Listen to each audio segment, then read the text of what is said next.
feeling down, you pick me up. Sing, oh, oh. And when my heart is feeling emptied out, you fill my cup. Sing it out now. Oh, oh. I just wanna say thank you for the way you love me. I wanna say thank you for the way you love me. I just wanna say thank you for the way you love me. I wanna say thank you, just wanna say thank you. Yeah! T-H-A-N-K-Y-O-U, thank you. Thank you. T-H-A-N-K-Y-O-U, thank you. Here we go, verse 2. I'm grateful for the way you've been a friend to me. Sing, oh, oh. And even in the deepest, darkest night, you help me see. Sing it out now. Oh, oh. I just wanna say thank you for the way you love me. I wanna say thank you for the way you love me. I just wanna say thank you for the way you love me. I wanna say thank you, just wanna say thank you. T-H-A-N-K-Y-O-U, thank you. Thank you. T-H-A-N-K-Y-O-U, thank you. T-H-A-N-K-Y-O-U, thank you. Thank you. T-H-A-N-K-Y-O-U, thank you. For the joy that you give to me, for the way that you made me free, for my friends and my family, I just wanna say, for loving me from the start, for every beat, beat, beat of my heart, for everything you are. I just wanna say thank you for the way you love me. I wanna say thank you for the way you love me. I just wanna say thank you for the way you love me. I wanna say thank you, just wanna say thank you. T-H-A-N-K-Y-O-U, thank you. Thank you. T-H-A-N-K-Y-O-U, thank you. T-H-A-N-K-Y-O-U, thank you. Thank you. T-H-A-N-K-Y-O-U, thank you. For the joy that you give to me, for the way that you made me free, for my friends and my family, I just wanna say, for loving me from the start, for every beat, beat, beat of my heart, for everything you are. I just wanna say, I just wanna say.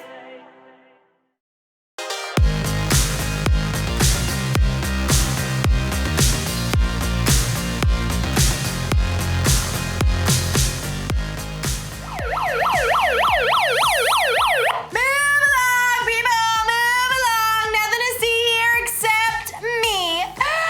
Oh, wait. Actually, wait! Don't move along! Come back! Come back! Hi!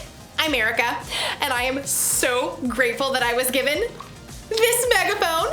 So let's talk about gratitude! Gratitude is letting others know you see how they've helped you. With my Megaphone 3000, I can take shout-outs to a whole new level. Hey, person on the side of the street, thanks for picking up that piece of candy wrapper. Ooh, person in the purple shirt and those green shoes, you are awesome. Thanks. Hey, birds, thanks for those positive tweets. Yep, this is probably the best gift I've ever gotten. I will cherish it forever. What? The Megaphone 4000 just came out today with 27 built-in voice modules and Bluetooth capabilities! That's way better than this old thing.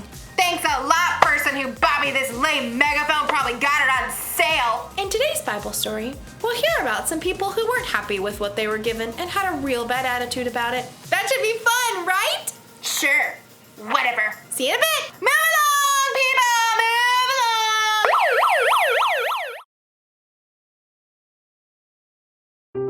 The Bible. It's 66 books of history, stories, letters, and poetry that fit together to form God's one big story.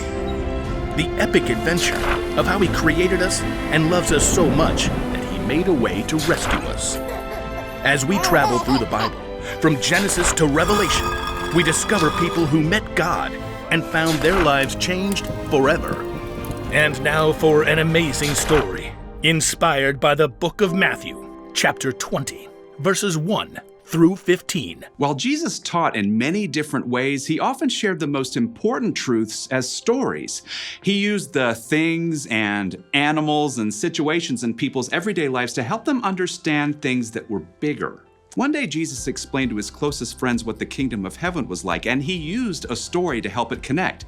Now, if he told that story to us today in our world right now, I think it would go a little something like this. There once was a man who owned a large vineyard. Here at Grape Escape Vineyards, we specialize in red, white, and green grapes. One bright autumn day, the man called in his manager to find out how his harvest was doing. It's doing great. Thanks a bunch. We shall pick the grapes immediately before the beetles nibble them up. That's some good raisin. The next morning, the vineyard owner rose while it was still dark and hurried to the center of town. He arrived at around 6 a.m. and there were people still standing around noshing on grape jelly muffins. Are you looking for work? Yes, indeed. How much do you pay? $100 for the day. Precisely perfect. Let us proceed. The owner led the workers back to his vineyard. Baskets, hats, don't squash the grapes. Oh, well, what happens if we do that? They might whine a little. The vineyard owner wanted to be sure that the beetles wouldn't ruin his precious grape harvest, so around 3 hours later at 9 o'clock, he returned to the town center and found more people lined up for work. You come pick grapes for me. I'll pay you well. Good deal. Let's go.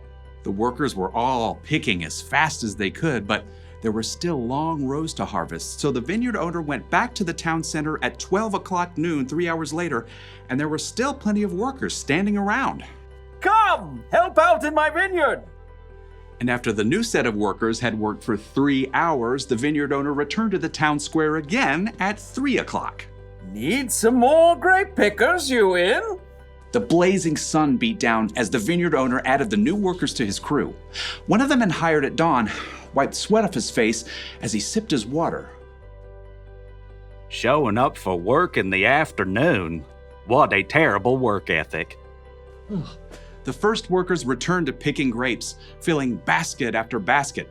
But even though it was still 5 o'clock, the vineyard owner returned to the town square where he still found plenty of people hanging around counting cockroaches and looking bored.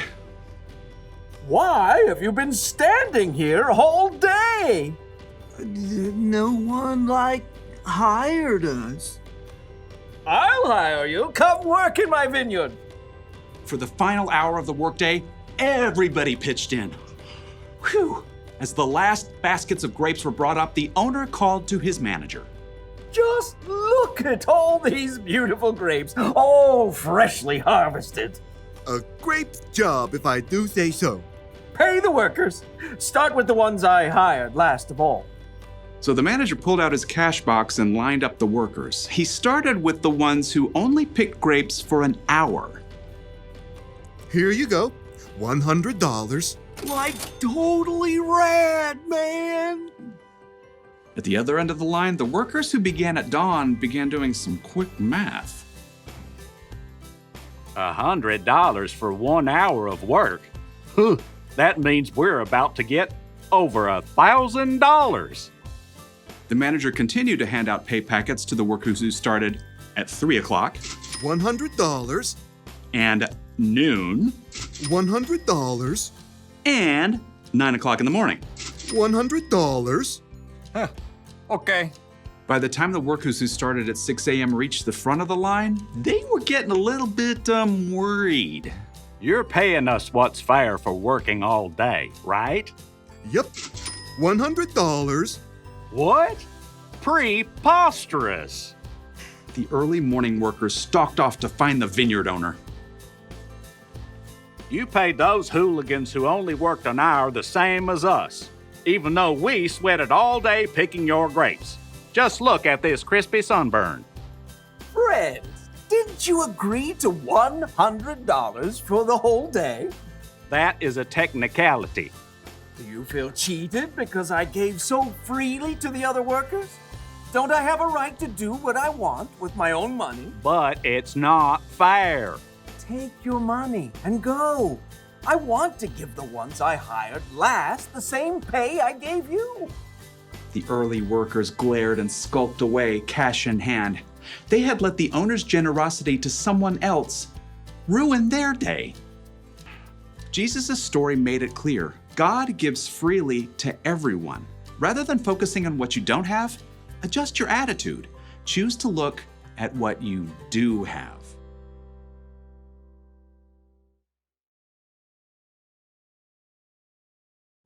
I'm gonna let you in on a little secret. Sometimes I can be ungrateful. It's true. Like with this whole megaphone thing, I think I deserve the best. I'm fun, I'm talented, I'm generous to other people most of the time. I should get the best gifts. It doesn't seem fair that someone else out there will get a better gift than me. Oh, you see, I forget to be grateful. But here's another little secret. Sometimes you can be ungrateful too. Sometimes we forget to focus on what we've been given because we're too focused on what other people have. We're too focused on what we think is fair. Don't believe me?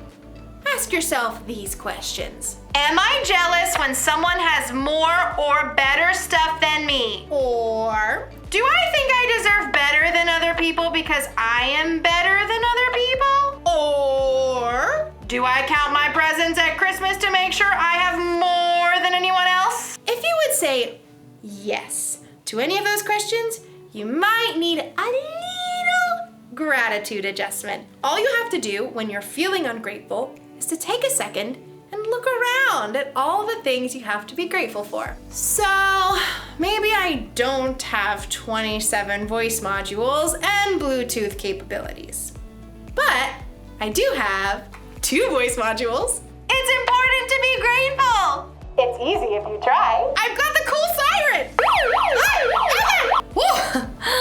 Sorry, things aren't always fair, but sometimes that's a good thing. Because guess what? Jesus died for our sins. That wasn't fair. And we didn't do anything to deserve that kind of sacrifice.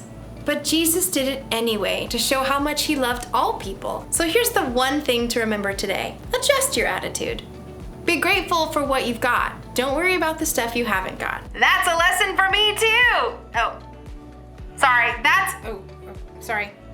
okay. See you next time.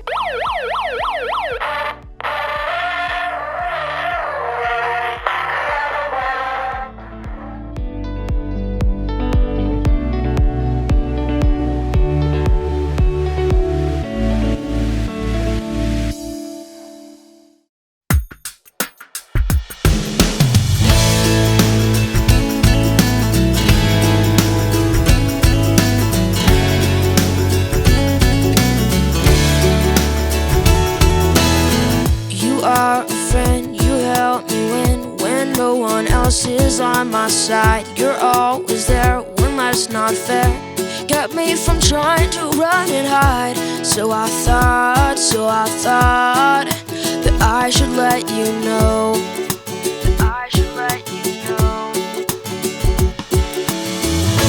I'm grateful, I'm thankful for all you've done and all you've given.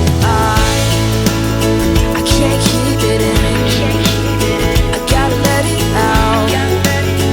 I want to thank you now. I want to celebrate you and give my thanks.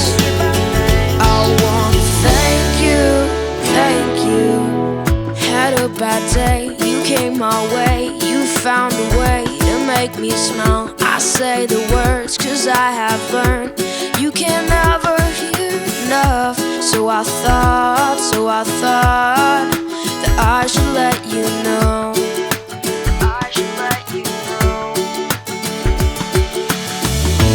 I'm grateful, I'm thankful for all you've done and all you've given.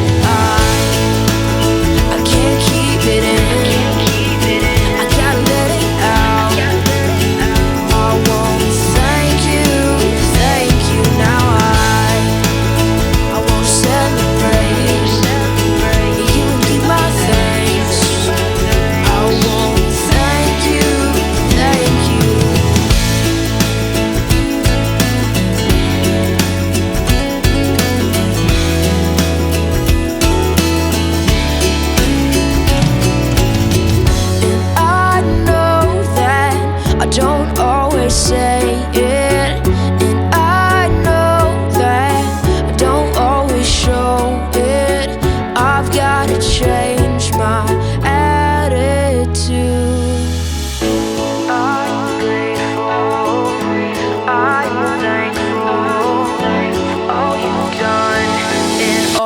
as you've given. I can't